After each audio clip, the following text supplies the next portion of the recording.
ഗുരുവായൂർ നിയമസഭാ സീറ്റ് ലീഗിൽ നിന്ന് ഏറ്റെടുത്ത് കെ മുരളീധരനെ മത്സരിപ്പിക്കാൻ കോൺഗ്രസിൽ ചർച്ചകൾ സജീവം. ഗുരുവായൂരിൽ കൈപ്പത്തി ചിഹ്നത്തിൽ സ്ഥാനാർത്ഥി വേണമെന്നാണ് ആഗ്രഹിക്കുന്നതായി DCC പ്രസിഡന്റ് വ്യക്തമാക്കി.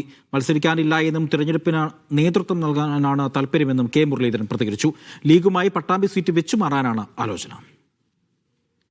UDFന് ഏറെ നിർണായകമായ നിയമസഭാ തെരഞ്ഞെടുപ്പിൽ ഹെവി വെയ്റ്റ് സ്ഥാനാർത്ഥിയായ കെ മുരളീധരനെ ഇറക്കി ഗുരുവായൂർ പിടിക്കാനാണ് കോൺഗ്രസിന്റെ നീക്കം. കാലങ്ങളായി മുസ്ലിം ലീഗ് മത്സരിക്കുന്ന സീറ്റിൽ കോൺഗ്രസ് സ്ഥാനാർത്ഥിക്ക് വലിയ സാധ്യതയുണ്ടെന്നാണ് വിലയിരുത്തൽ. ഗുരുവായൂരിന് പകരം പട്ടാമ്പി സീറ്റ് ലീഗിന് നൽകാനാണ് ആലോചന.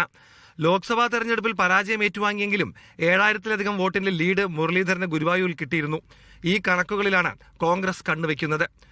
കെ മുരളീധരന്റെ പ്രതികരണം ഇങ്ങനെ: ഈ തെരഞ്ഞെടുപ്പിന് നേതൃത്വം കൊടുക്കാനാണ് എനിക്ക് ആഗ്രഹം, മത്സരിക്കാൻ എനിക്ക് ആഗ്രഹമില്ല.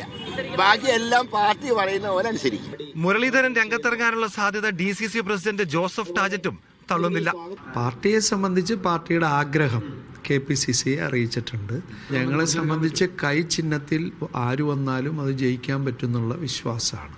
കോൺഗ്രസിലെ ആലോചനകളെ പാടെ തള്ളുകയാണ് മുസ്ലിം ലീഗ് ജില്ലാ നേതൃത്വം. കാലങ്ങളായി മത്സരിക്കുന്ന സീറ്റ് വിട്ടുകൊടുക്കാനാവില്ല എന്നാണ് ജില്ലാ നേതൃത്വത്തിന്റെ നിലപാട്.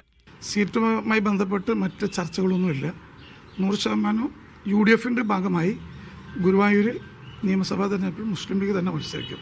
കെ മുരളീധരൻ തൃശൂരിലെ മറ്റ് മണ്ഡലങ്ങളിൽ മത്സരിക്കുന്നതിനെയും ലീഗ് സ്വാഗതം ചെയ്യുന്നുണ്ട്.